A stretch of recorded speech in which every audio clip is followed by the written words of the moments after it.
Chapter 8. Keys. I'd spent all day with Cole in bed, and I must admit that I needed to be lying in his arms, skin on skin, enjoying the intensity of our loving lovemaking.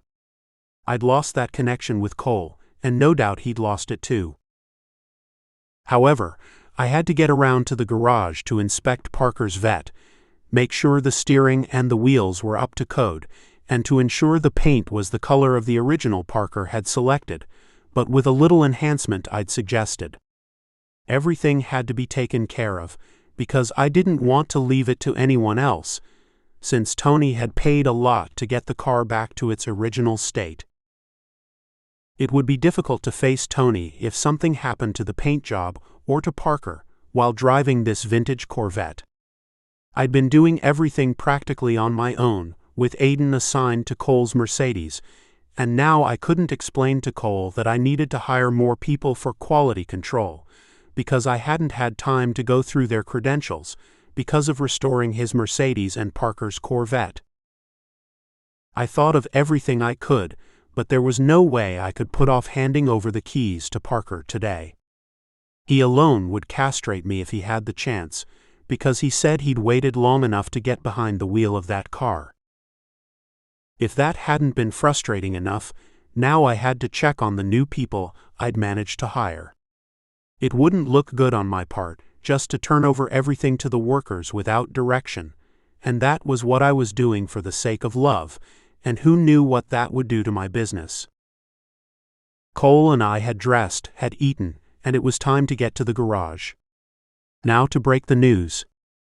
I placed my arm over Cole's shoulder, gave him a loving squeeze, and he turned to me. "I know I promised you that we'd go to the movies today, but I need to stop at the garage first." To my surprise, he smiled. "Okay, but I hope it doesn't take long because the feature starts in an hour. You know it's one of those French films." I offered Cole a wide smile, but I was thinking, kill me now. "Don't worry, baby, we'll be out in less time. You wait in the office while I speak to Tony and Parker." The only way I could keep my promise to Cole was if I texted Parker and told him to come tomorrow, but I wouldn't without risking bodily harm and losing some business. He would tell everyone that I wasn't being professional, and at this point my business depended on word of mouth, and Parker's mouth could be deadly if you disappointed him, and there was no way in hell I'd do that, because he had arranged for the party and practically made everything happen in less than a few weeks. We climbed into my Jeep truck after leaving the motorcycle at the shop and headed over there. "When are you going to hang out with me and my buddies, because the time is coming for the annual motorcycle convention?" "I don't think it would be a good idea, because many of your buddies are soldiers, and aren't they straight? I hear there's a small convention coming to Nevermore." Parker said the mayor explained that the town couldn't take but a few guys. "I think it's about 14. I thought about it, and Cole had a point. It's not until next year, and things can change in a year.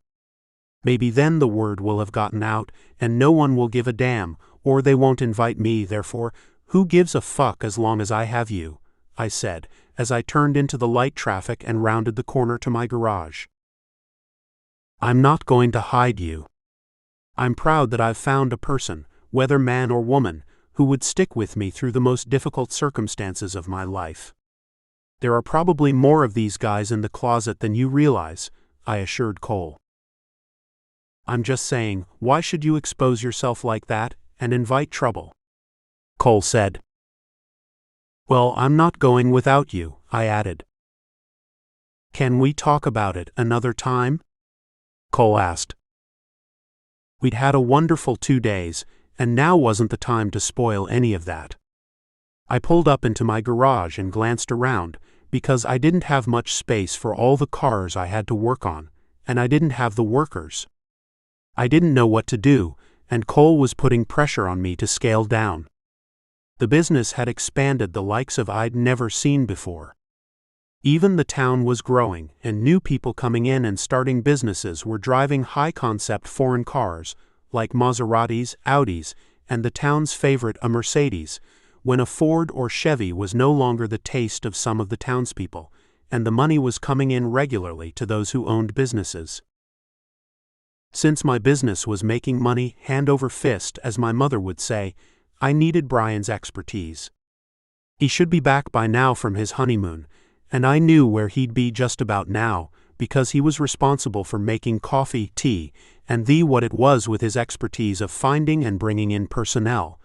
But could he find me more mechanics and designers? If it could be done, Brian was the man to do this. When I stepped out of my Jeep truck with Cole, Parker was pacing around, peeping at all the cars and questioning my staff, while Tony was sitting patiently looking at his phone, and every few minutes his eyes would trail over to Parker if he were smiling too broadly at one of the young guys. Cole headed to my office, but I'd forgotten to cover Cole's present, a light gray convertible Mercedes with red interior, and I'd instructed Aiden to work on it and get it into working order, as well as overseeing and making sure the leather interior was new and the best. He had done a great job and was ready to try it out when Cole asked Aiden, "Who does that belong to?" Aiden fumbled with his words, because I'd explained to him how important it was to keep it a secret from Cole. "I'm getting it ready for." I stepped between them before I met Parker and said, "I told Aiden that if he could restore the car on his own time, then I'd give it to him. It was only the car I've dreamed of, and I thought you were going to restore it for me." I could see in Cole's eyes that he was hurt, because he thought I would give another man something he wanted so badly. That wasn't in my nature, and I would never do that to the man I loved, but I couldn't ruin the surprise. Cole had been fanatical about me buying the 1959 Mercedes that Cary Grant drove in the movie North by Northwest. Aside from Cole loving movies, he loved a surprise party most of all, and he'd never had one. He confessed that as a boy he'd never had a birthday party, because his mother and father couldn't afford one, and they rarely afforded much of anything until he was sent to his granny's, and by then he was too old, and then he shared the parties that Grail's parents gave Grail. Each year I'd planned a party for him, and each year I never had the time or the right amount to afford the place to hold it, and now I had everything I needed to give him the best party and present he'd had in his life, but with that look on Cole's face, I might lose him before the party came to fruition. I was giving Cole the surprise of a lifetime, and as much as I wanted to scream that, "It's your car, baby," he couldn't know about it, and that was when I pulled this innocent young guy from the college to participate in the big lie. Therefore, I had to lie further. "I didn't remember that you liked this car. I can buy you a new one, Cole." I touched his arm, and he pulled away. "But you didn't want to give up your Volvo." "I would have given it up for that." Cole pointed at the Mercedes, his finger shaking and his lips quivering, as if he would break down and cry at that moment. When he composed himself, he bit his bottom lip and said, "Take care of Parker over there before he explodes." I glanced over, and Parker had made a circle around the car more than once, and now he was standing in the front ready to strangle me or Tony. When he reached for the cover, Tony patted his hand and said, "Calm down, baby, you've waited this long." When Cole heard Tony, he turned to me and said, "I'm taking a walk around to the coffee shop because you've pissed off more than me. When you have time for me, I'll be waiting there. You did promise to take me to the movies, or are you about to disappoint me again?" Cole stared at me and closed his eyes for a second, waiting for an answer. I knew what he meant. We hadn't been to the movies in months, which he lived for. We hadn't had a candlelight dinner in weeks, and when we did, I'd kept Cole waiting so long he'd gone to bed. "I won't disappoint you, baby, not ever again. Just bear with me." Aiden had wiped down the car, hopped in it smiling, and started the motor. Cole furrowed his brow when he heard the motor turn over, and glared at him, strutted off and out of the garage. Damn, but I loved that man. He looked even better going as coming with those tight black jeans and black sweatshirt. My heart raced as I stared, wanting to be anywhere with Cole, but I had to be here, because this was my job, and it would pay for the party, and that damn beautiful bane of my existence, Mercedes. I paused a moment to get my cock under control. Then I sauntered over to Parker, after reaching for the keys from a desk in the garage. The keychain had been marked Parker Paisano, and on it 1970 vet. I strutted over holding the keys, and Parker, who couldn't wait, grabbed the keys, and Tony, seeing his eagerness, snatched the cover off the car. Parker covered his mouth with both hands, and when his hands came down he said, "Holy fuck. Holy fuck me, but this is beautiful." "Watch your mouth, baby. Remember, you have to practice, if not for me, for the children," Tony said, but Parker didn't seem to hear Tony, and Parker took a step closer to him and ghosted a kiss. Then he rushed to the Corvette and lay across the hood. "Be careful, Parker," Tony admonished. Parker stood straight, smiled, and winked at Tony, who carried a broad smile inching across his face, until it appeared to reach his ears. "How did you know I loved that particular color yellow, and it has specks in it? You can see it when the light strikes it a certain way." Parker rushed around to Tony, placed his arms around his neck and murmured, "You're not going to punish me tonight, Sergeant, are you?" Parker leaned forward with his arms wrapped around Tony's neck, gave him a kiss, and said, "You know you'll get something extra special tonight as soon as I get the children to bed. We may have to get a babysitter," Parker added, and he cut that short because he realized that although the shop was busy and the noise of the welding had been loud, I was standing in earshot where I heard everything being said. I stared, wishing that was me and Cole, and sadly it wasn't. I'd managed to screw up what had taken months to repair. Now is the moment the rubber meets the road. You have to take it home and drive it, and don't just leave it in the garage, Parker. A car like this has to be driven, not often, but sometimes.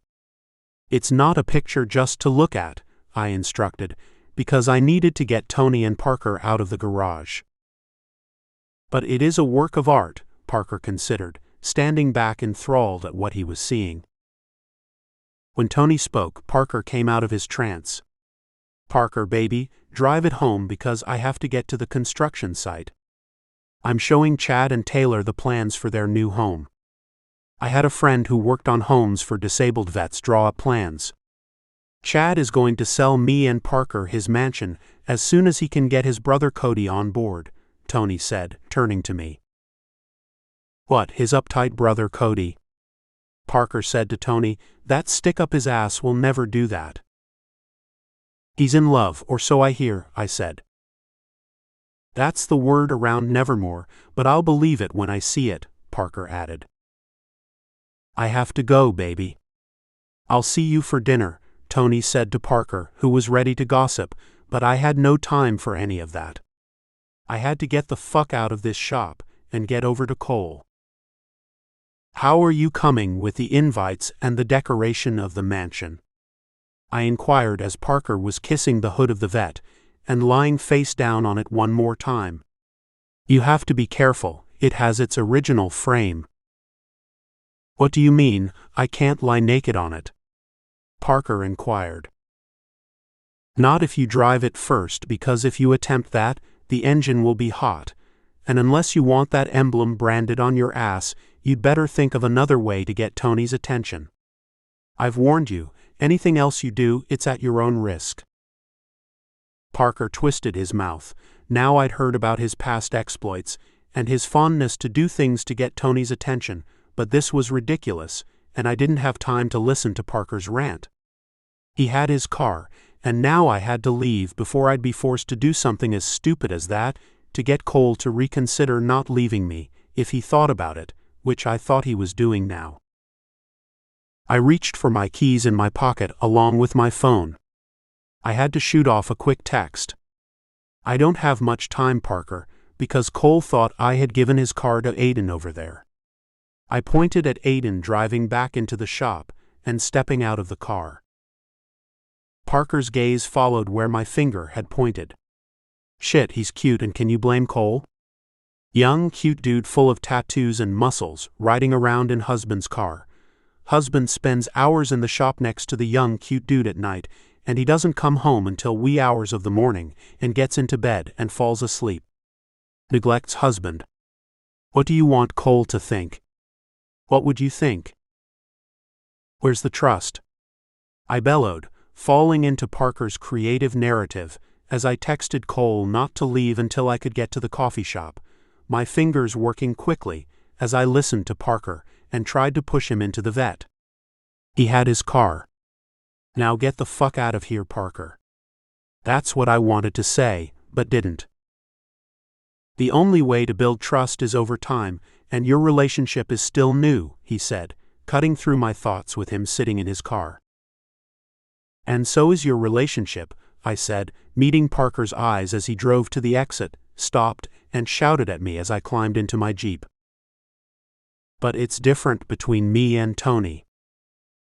Parker never said what made his relationship different than what Cole and I had, and I didn't venture to guess just yet. I'd have time to talk to Parker later, because I had to meet him at Chad's mansion, and sign off on all the decorations and where I could place Cole's present. I'd hoped Chad had doors wide enough to get the car inside, but I guessed if he didn't, I had to go to Plan B. And then I thought about what Parker had said about the difference in our marriages, and that was Parker and Tony had children, and Cole and I didn't.